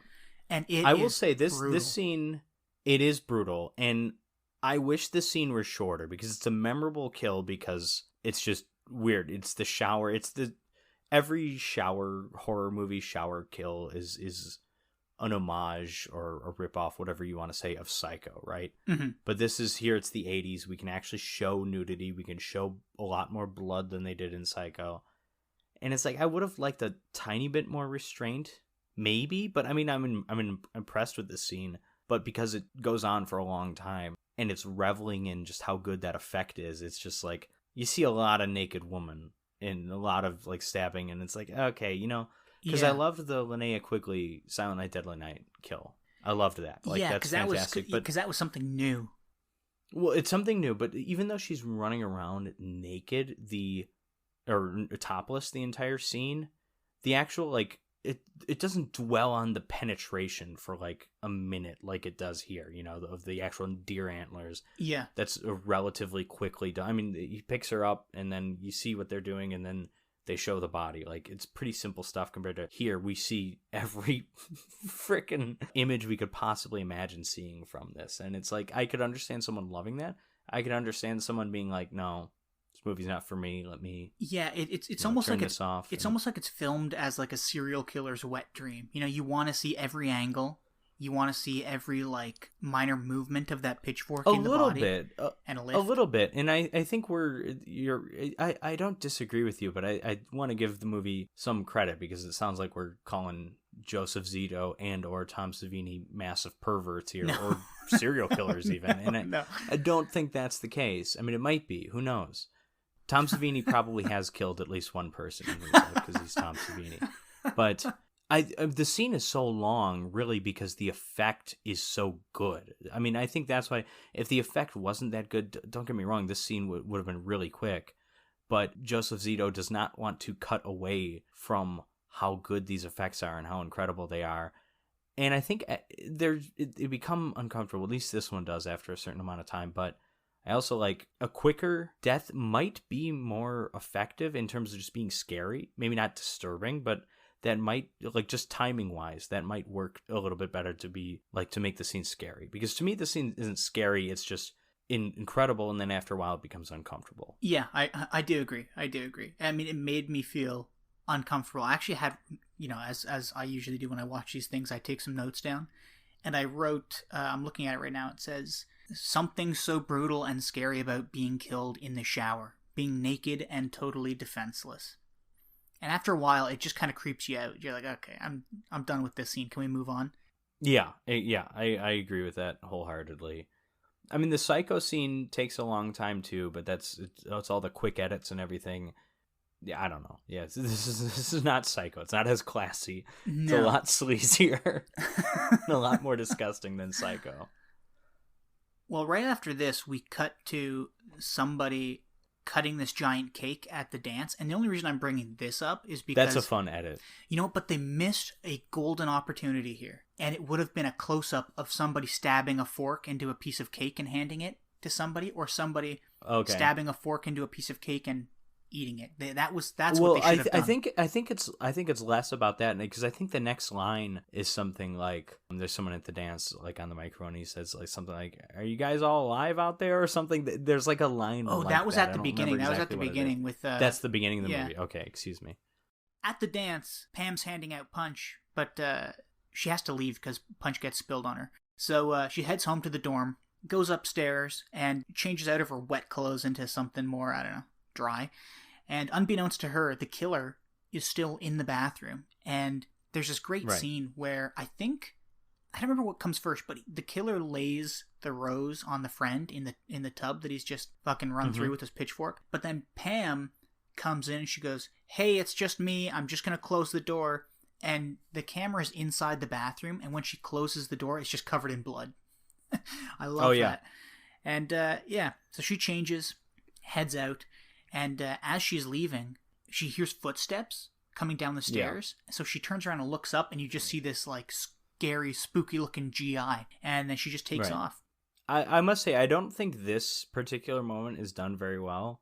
Because, like, yeah, we know the killer's in there. She doesn't really suspect anything, so she's just like walking down the stairs. She hears something, and she looks up, and the guy's just there. I think they could have done something a bit more creative, a bit more artistic. I don't know. He's just there. He's just there, and don't ask questions. He's just there. It's fine. And then this whole next bit is kind of semi-ridiculous because the Prowler starts chasing Pam around the dorm. Oh yeah, this is our cameo from Elaine's dad from Seinfeld. Yeah. Lawrence Tierney of Reservoir Dogs fame. Pam runs outside and is stopped by this guy. What's his character's name? Major something? Major Tom? I don't know. Major Tom. Yeah, Major something. And he just grabs her by the arm and he won't let go. Well, and we got to set him up too. Okay, because we saw him earlier. He's across. He's in the building across. He's in a wheelchair. Yeah, wheelchair bound. He's wheelchair bound. The girls kind of comment on him and they think he's like looking at them. and they're saying like, oh, don't worry, his legs don't even work. I think implying that his dick wouldn't work either or something. I don't know. But he's just a red herring. That's the only reason why he's in the movie. Yeah. Except he's not really a red herring because he's Lawrence Tierney. He's like fat and 300 pounds. And like, even if the wheelchair thing is like a fake out and like, okay, he's not actually in a wheelchair. Like he's very clearly not the guy in the costume. Yeah. But then again, to be fair, the actor who plays the killer is also very clearly not the guy in the costume. So I don't know. Yeah, well, the weird thing... Maybe by that logic, he could have been the killer. If maybe they had another twist ending figured out and they scrapped it at the last minute. But yeah, Lawrence Tierney's here. Elaine Bennis's dad from one episode of Seinfeld. Well, he's certainly interesting in this movie because he doesn't do much other than sit in a wheelchair, look out a window. He doesn't have a line, does he? No, he doesn't have anything. And then he grabs Pam by the arm and just won't let her go. Yeah. Which is bizarre. First of all, he got outside somehow. Yeah, he somehow got down from like the second or third floor in a wheelchair. Yeah, he is at least on the second floor. And I was we don't have outside. any knowledge of like an attendant or like a nurse who would like let him out. No. Maybe he has one of those.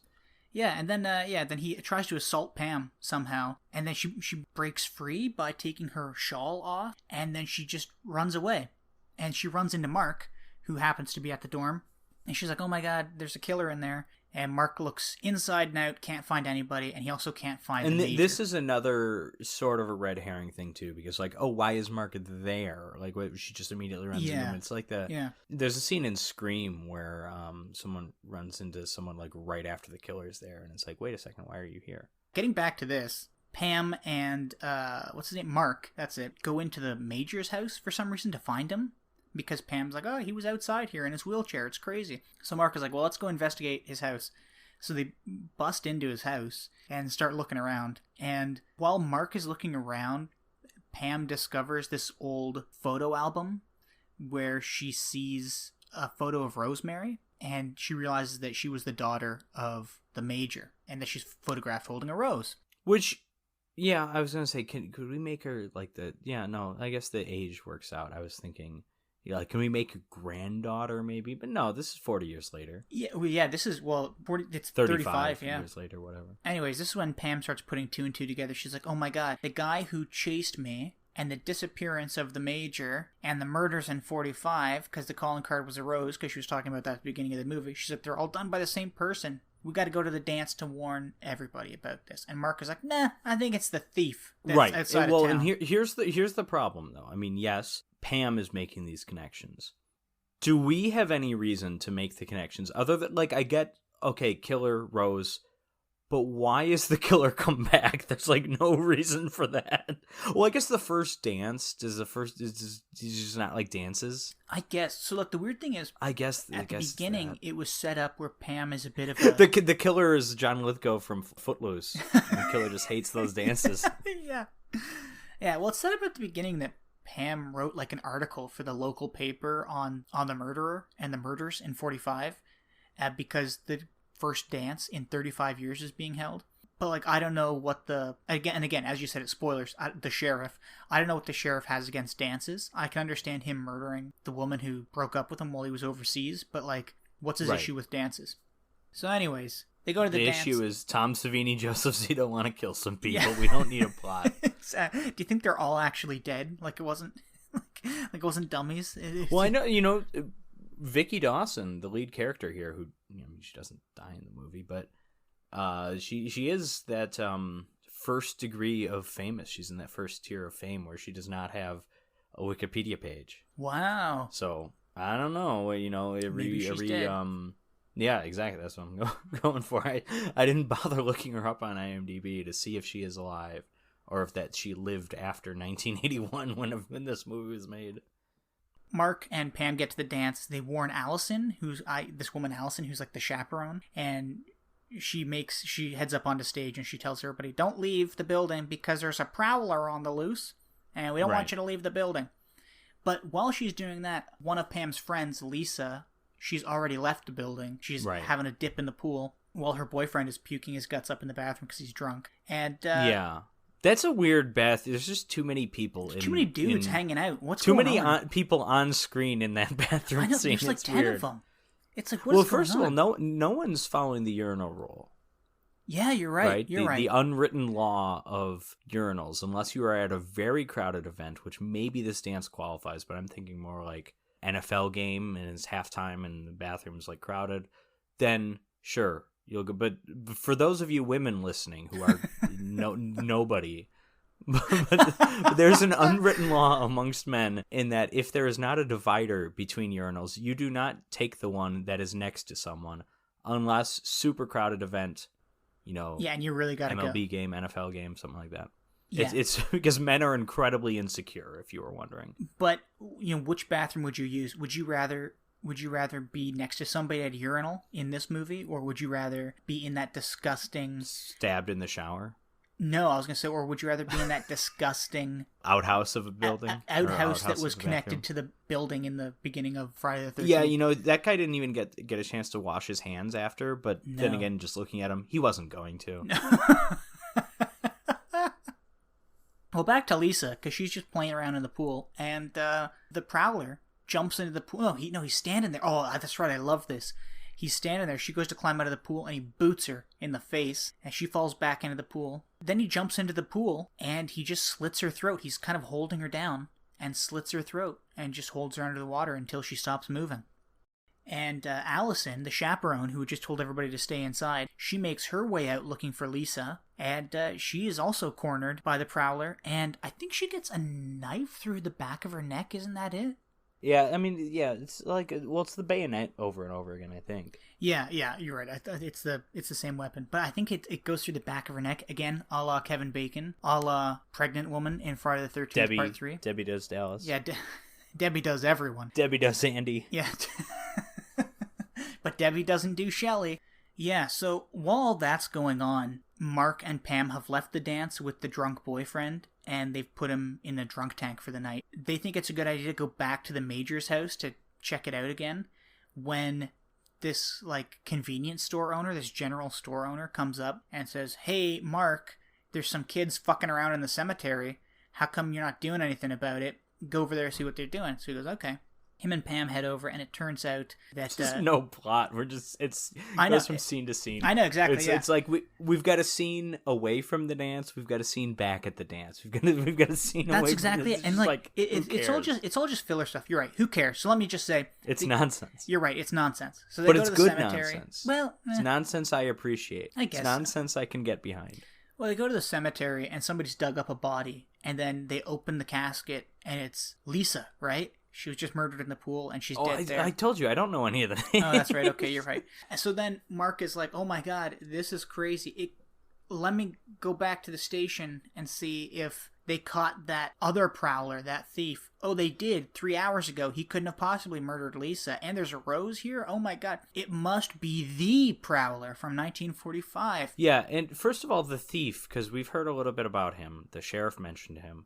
He wasn't in that town, wasn't he? No, he was outside that town, yeah. Something like that. Oh, yeah, okay. So there was a possibility that he would show up, but he hadn't technically shown up to our knowledge. Yeah. Just another, let's just hear, everybody's a suspect. Yeah. Could be this guy, could be that guy, could be this 95-year-old man in a wheelchair. I know, at this point, you're either... I don't know how you went through this mentally, but as soon as I sat down and started watching the movie... With booze. Yeah, with booze. Me too. But as soon as the Prowler was introduced in the 80s, I was like, okay, the guy's got to be... I watched this in the morning, so there's a lot of booze. Well, yeah, as soon as the Prowler was introduced in the 80s, I was like, the guy's got to be in his 50s at least. He's definitely right. If it's the same guy, it always could be. It always could be an imitator. It could be this movie has remarkable plot similarities to My Bloody Valentine. The case with that, there's an urban or rural Canadian legend of this guy that killed this miner that killed people decades ago. And then a guy shows up in a miner costume in that movie, and you're like, "Oh no, it's the same guy." It's not. That's it's a different guy. But so it could always be that. Yeah, exactly. It doesn't have to be the same guy technically. You're right. But anyways, I sat down and I was like, "Okay, it's got to be one of 3 people. It's got to be the old man who's in a wheelchair." Okay, I was gonna say, did you rule him out? Yeah, well, because I sure as fuck did. Well, I was like, unless he's faking it, it might be him. Right, but even if he's faking the wheelchair, he's still twice as wide as the person we actually see. But Absolutely, again, I know the body type doesn't really match the person that it's supposed to be either. That's fine. Exactly. Whatever. And then I thought maybe it's like the creepy clerk assistant at the general store, Otto, Right. or it's the sheriff, and it's just a big fake out. Or sheriff. I think there's at this point. I think there's unless I'm mistaken. I think technically, 35-year-old like main character cop is still on the table as a suspect, isn't he? Have we seen him? He has not run into the killer. He hasn't conveniently been near places where the killer has been a lot. So I think he and the sheriff are the lead suspects. Like, general store, who cares? Yeah, exactly. Yeah, I mean, I think 90-year-old man. There's plenty of problems why it's probably not that guy. Yeah, yeah. Well, if you had any thought that it might be the deputy. Deputy. Yeah, those ideas are Deputy Dewey. Those ideas are immediately put down because they go back over to the major's house to again investigate. Right. Yeah. And he heads upstairs and is knocked out by the Prowler, and it looks like he's going to be killed with a pitchfork, but we don't see anything happen. He's just knocked out. To be perfectly fair, that could easily set up as two killers. He's one of them. Yeah, you're right. You're right. To be perfectly fair, you're right. And then, I guess downstairs, I don't know, I didn't understand. Was this supposed to be Rosemary's body that Pam finds in the fireplace, in the chimney? She sees a necklace probably hanging down, and then she's poking around, and a whole skeleton falls, and it's like, oh my god. Yeah, it must be. Pam finds that, and immediately gets chased around the house by the Prowler. Upstairs, downstairs, she heads upstairs, and as we already mentioned, she hides under a bed with a rat, and again, does not piss herself. Friday the 13th, Part 2, all over again. Remarkable similarities. Yeah. And she runs out, and one of the greatest... I actually really enjoyed this scene. She's about to be killed by the Prowler with his pitchfork, and then Otto, this creepy guy that we've just mentioned, he just plugs the Prowler, in the chest. And there's blood against the wall, and you're like, oh wow, that's so nice, you saved her. It's over. Just kidding. The Prowler sits up and literally blows this guy away with a shotgun. Just there's blood all over the back of the door. And then Tom Savini loves his shotgun effects. Tom Savini himself gets his head blown off in the movie Maniac from 1980. That's right, I forgot about that. Yeah. Yeah. Yeah, then Pam stabs the Prowler in the back with a pitchfork, and then we get the face reveal because I guess it's too hard to breathe after being shot in the chest and then having a pitchfork stabbed in your back. The helmet and mask come off, and it is indeed the sheriff. And I don't know really how this happens, but Pam they're struggling for the gun on the ground, and then Pam overpowers the sheriff and points the gun at his chin and then just pulls the trigger, and we get this magnificent head explosion. Right. One of my favorite head explosions I think I've seen. And I don't know if I've got a running list. I mean, I feel like every head explosion is a satisfying one. I don't think I've seen I mean, I've seen a fairly unimpressive head crush, in Friday the 13th Part 3, but the second we had that exploding factor, I think it's hard to be disappointed. No, yeah, you're right. But obviously Scanners is the one everyone talks about. I mentioned Maniac. Everyone's good. But Scanners is the best, though. When the head kind of peels like a banana, when the effect looks you know what I'm talking about? It kind of flaps open and everything inside comes out. I love that. When you see stuff like that on screen, 'cause it looks so ridiculous, but it looks so great.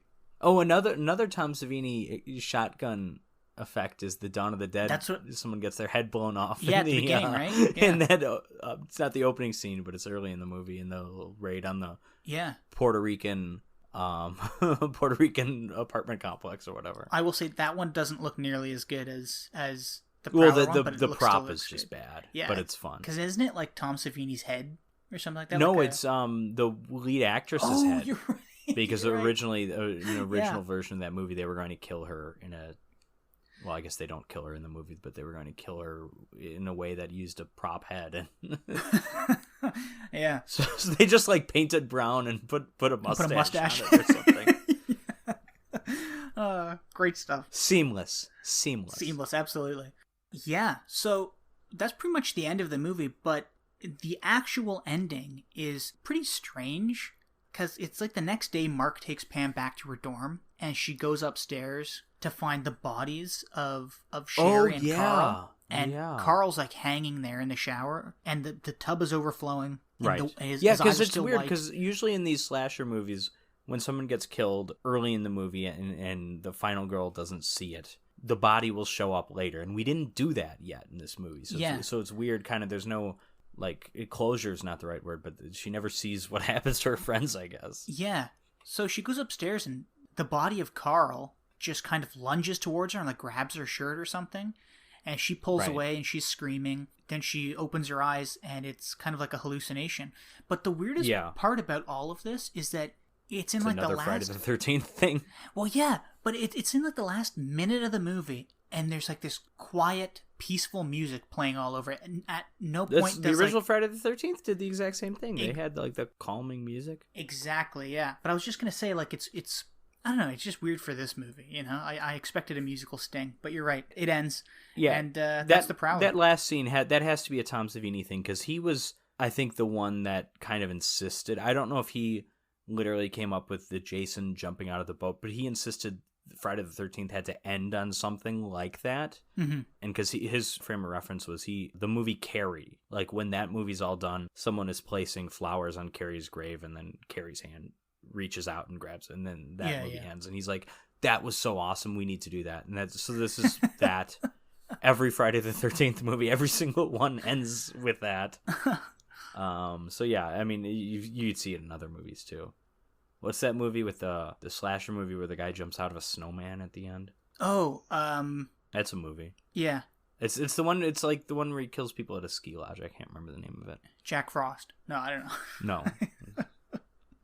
Jack Frost, he is a snowman. Exactly. He can't jump out of a snowman. Exactly. Plus, the snowman is very clearly like a rubber college football mascot. No one can jump out of that costume. Yeah. What'd you think of the Prowler, Patrick? The Prowler is an asterisk on this, because I think you have to be a pretty significant horror fan. Not just because this movie's not super popular, it's somewhat obscure, but, you know, the Prowler is great if you enjoy a certain type of movie. Yes. I think it's pretty well done. It's horribly written. Both these movies, some of the worst scripts we've been dealing with in this, in all the movies we've covered. I mean, not Killer Workout bad or Screwballs bad, but these are not well-written movies. But elevated, obviously, with the mainly the effects from Tom Savini, but the direction, there's some good stuff there. Nothing great with the acting. But yeah, if you like a horror movie, a slasher movie specifically, that there's just literally nothing to it except slashing, like there's nothing to be involved in emotionally, then this is the movie for you. I think I've seen some other movies like this, and this is one of the better ones. I would say The Burning is a bit like this. That's also a Tom Savini effects movie from 1981. That's the first Weinstein production ever, actually. Oh no. But yeah, that's another movie where it's like this tiny bit of plot, but not really. And then there's all these characters. There's nothing to them except George. Well, there's a Seinfeld connection. George Costanza's in that movie, not Elaine's dad, but George Costanza, his first non-KFC commercial acting role. Actually, it might predate his KFC ad. I don't know. But yeah, I think this movie's well done for what it is. You know, don't expect anything profound. You're not watching The Exorcist. You're not watching The Shining.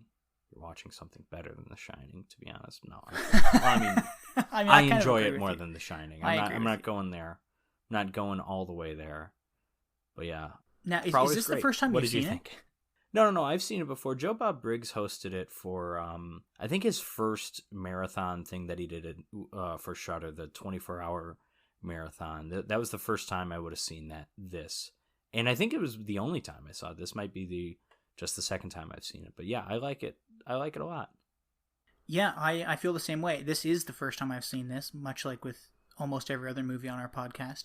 Had you seen Friday the 13th Part 3, by the way? I don't think I asked you that. No. I that's one of the ones I have not seen. I've seen Okay, interesting. 1, 2, 5. 4, I know you've seen 4. 4. Jason X for sure. Freddy vs. Jason? Absolutely. You've seen the remake. You've mentioned the sex scene in the remake, so yes. I know you've seen that. Yeah. It's the most memorable thing about that movie, arguably. But yeah, this movie was great. The Prowler was great. And again, as you said, do not come into this movie expecting like a work of art. If you want to just see people get killed, like a semi-scary movie where people just get brutally murdered, then yeah, it's going to deliver. And I think yeah, for what and it is, I'm a big advocate of the like when it comes to horror movies, you know, the get a man who can do both meme. You know, yeah, they don't all have to be this, but sometimes I enjoy seeing something like this. Mm-hmm. Sometimes I enjoy seeing a much headier, more emotionally involving horror movie. Obviously, like The Wicker Man is really interesting, has a lot of great ideas. You know, The Exorcist, even the Omen, I think, is a good mix of both. There's like a good plot, but we get like goofy, kind of over the top kills in that one. So that The Omen, I think, is a great example of the man that can do both. But this movie can only do one of those things, but it does a very good job of it. I assume the Omen movies are on our list somewhere. Maybe just the first one. Okay. I think I just like I know every horror movie ever has had sequels at this point, and I had to be a little like, you know, if I'm going to have all 28 Puppet Master movies, maybe I don't have all 3 Omen movies. Okay, you know, the line needs to be drawn somewhere. So I think just the first Omen. Now I got a question for you, because you pointed out that the Prowler is pretty obscure. It's not well known. It's not super well known. It's not a well. First of all, it's like hard to find anywhere. It is. I originally we watched this thing on YouTube, fortunately, but like one of those free versions that was probably illegally uploaded. So by the time this episode comes out, maybe that's down. It's not like streaming anywhere. It's not on Google Play or no. Prime And you know what too? Anything. And I started watching it on YouTube, and I had to stop because everything, like the frame was cut out and everything like that. So I just Googled the Prowler 1981, and it took me to this weird fucking site called like BitChunk or Chunk Bit. All right, this is where we're cutting this part because Jim is admitting to a felony. No, I didn't download it or anything. I just Googled it and went to this. Yeah, and it was, I thought you were about to. No, it went to like. Well, in Chunk that case, Bit. I will admit to a felony in that. No, I was gonna say I killed a snake on camera, just like Tom Savini. Yeah, but no. So my question was, this movie is a lot better, in my opinion, than Friday the 13th Part 3. But why is this movie not as well known as Friday the 13th? Why did it not get fair question? It's really because the first Friday the 13th, obviously it hit something about that movie just popped with the public. It just came out at a time when we had Halloween, but we hadn't had a whole lot of movies like that since. Friday the 13th comes out, super popular. Even though Halloween is like, or Halloween or Black Christmas or Texas Chainsaw, whatever, like consider like the first slasher movie. Friday the 13th is really what kind of made that a movement, if you will. And so that sees a bunch of imitators. The Halloween sequels started coming out after Friday the 13th, which I think is notable. Gotcha, okay. I think it's just, and really after Friday the 13th, what movie like had the impact that Friday the 13th had until Nightmare on Elm Street? Like a slasher movie, I should say. Yeah. Not a whole lot. Like, and there's, I mentioned The Burning. The Burning might be better than any Friday the 13th movie. It's certainly better than the first one. This is better than a number of Friday the 13th movies, probably better than the first one. I think that's debatable at least. Yeah, I think it's just like the right time, and then there's something about, especially once we get the hockey mask with Jason, there's just something iconic about that, although that isn't what you had with the first 2 movies. So I don't know. I think it's when you have a successful movie, there's a lot of luck involved. I mean, sometimes it's just like a really, really good movie and it finds its audience over time, but there's a lot of really good movies that never find an audience, and I don't know, there's a lot of bad movies that do. So I think there's just a lot of happy accidents going with Friday the 13th, and the Prowler just didn't have the same thing. And I don't know. I think it's all timing. Friday the 13th in 1980. This, a year later, probably after we've even gotten Friday the 13th Part 2. We've just been seeing this type of thing before. Yeah, and I think as well, you know, to be honest, I like the look of the Prowler. You know, the army helmet. The killer look. The visual, yeah. Yeah. I do too.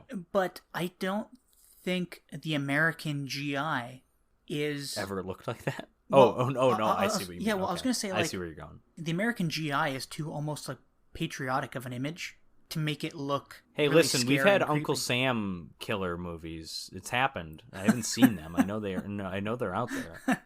but you know what I mean though, right? Because this is a movie about a guy returning from World War II who is jilted and he kills his girlfriend or his ex because he's upset that she broke up with him. And there's potential for And I say potential for it, like I'm talking like a different script entirely because this movie wasn't going in that direction. But to make like a revenge kind of horror thing where you're kind of sympathetic towards the soldier, towards the veteran. Yeah. There, you could go like a First Blood route. I mean, clearly that's very far from what this movie's going for. But I think you could have a movie where like this soldier, like, yeah, he was a hero, but he lost his mind. And then there's some interesting things with that. But yeah, I understand the patriotic point. We don't tend to want to see a character like that be a killer. I mean, I love me some Maniac Cop. Don't get me wrong.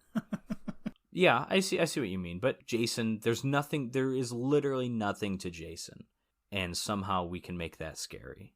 Yeah, exactly. Not that this isn't scary, but there's just something about the nothingness of Jason or the nothingness of Michael Myers. He's just pure evil. There's something about that grabbed the public in a way that this guy didn't, or Cropsey from The Burning didn't, or the killer in what's that movie called where he wears an owl mask? I have no clue. Some Italian movie where he goes around killing people I think it's Stage Fright. I think it's one of those Italian movies that has a few names, but Stage Fright. There's a guy going around killing people who are like doing play rehearsals, and he wears an owl mask. Like, it's just like, what the hell is this? Yeah, and I guess while we're still on the subject, of quick, owls? Yeah. Yeah, of the Prowler, of American GIs. And a quick Google search for this movie will bring up articles about like PTSD and how it was portrayed in this movie, or links to PTSD. And I think anybody writing articles like that, like, sure, you can make a pretty vague loose connection. If you're writing a scholarly article on the Prowler, you should have your head examined. I'm sorry, this is exactly because there's stuff again. Write about your PTSD representation in First Blood.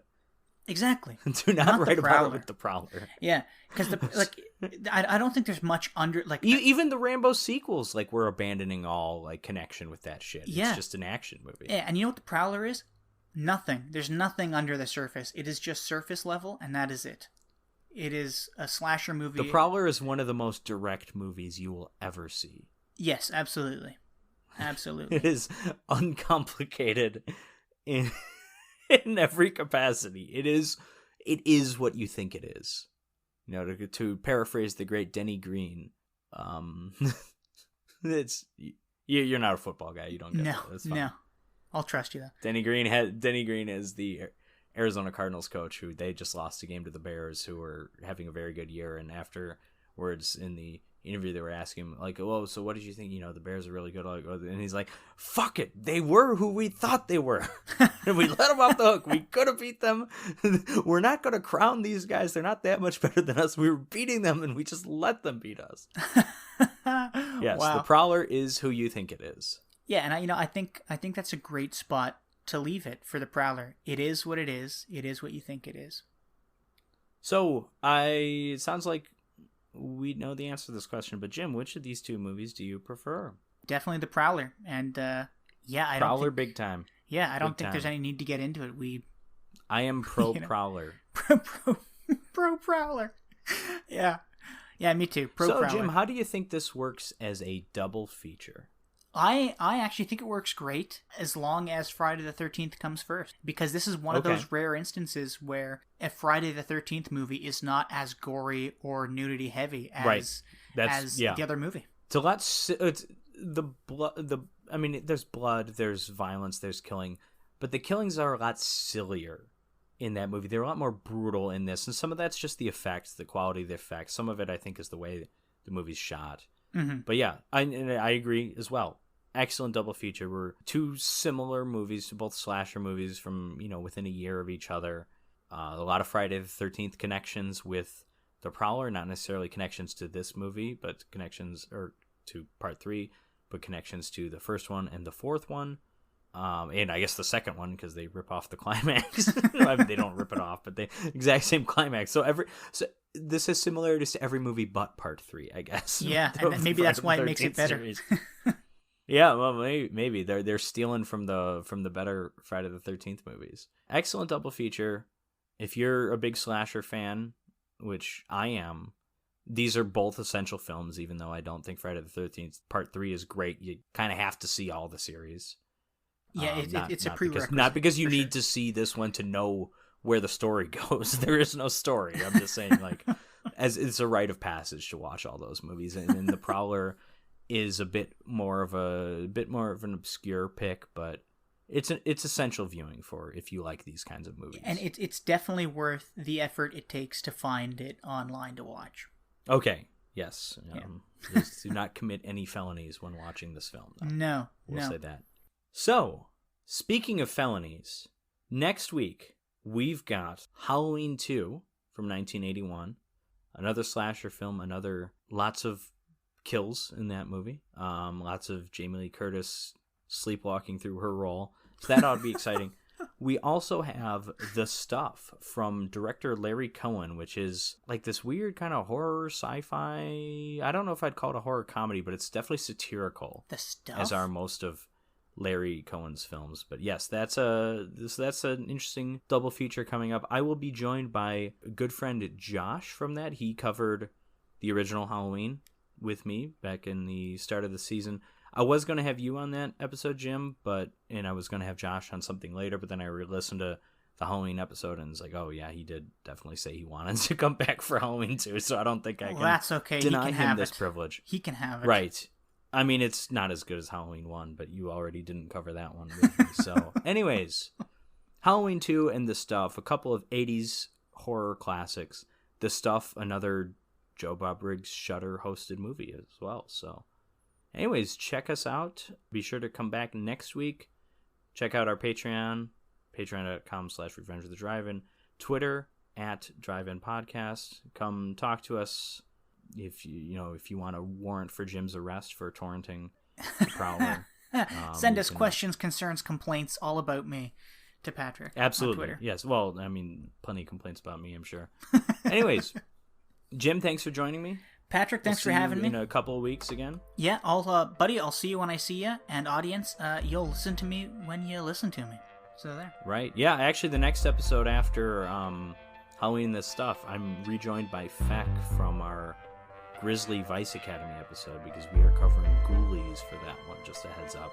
So you and I will be. We're back for Psycho and Spookies. Whoa, Just throwing that out Spookies! there. Spookies, baby. We're Spookies, Spook City.